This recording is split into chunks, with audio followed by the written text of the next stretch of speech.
women's rights movement has come a long way from the 1900s, where in New York, the first Planned Parenthood clinic opened in October 1916, where they were the first clinic to provide information on birth control and helping a lot of people.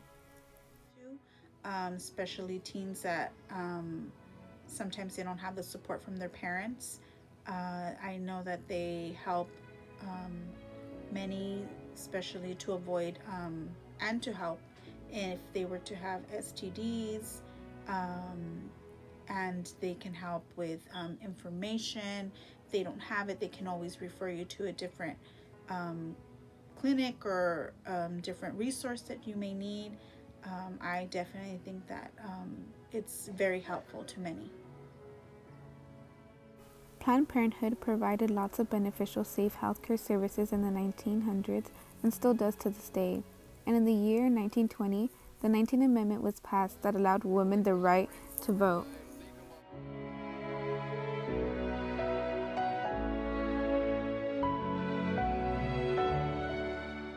After years of the U.S. government banning any form of contraceptives to women, the first birth control pill was introduced in the 1960s when the FDA allowed the use of birth control to women.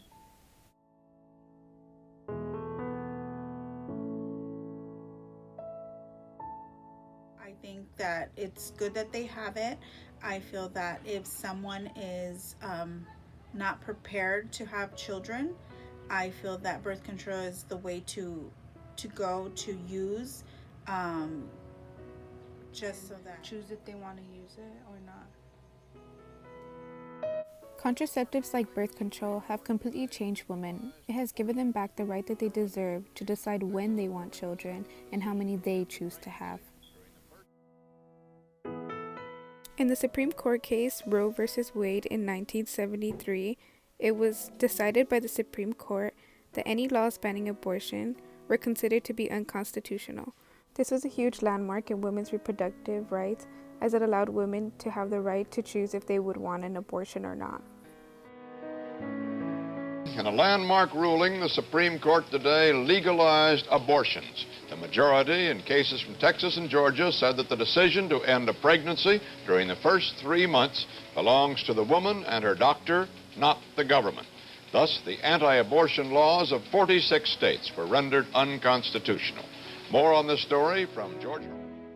Sadly, despite all these milestones and achievements for women equality and reproductive rights, women must continue to fight even in the year 2020.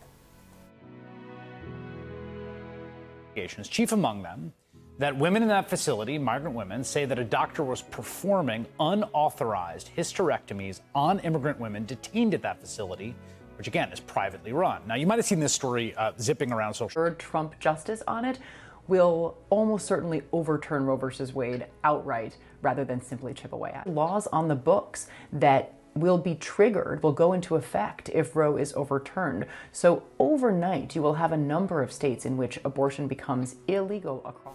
If this is what things are coming to, what are some things that we could do to help and to bring more awareness to this? Financial help for all women around the world. Support groups. Being sexually safe and to be able to do whatever they want with their body.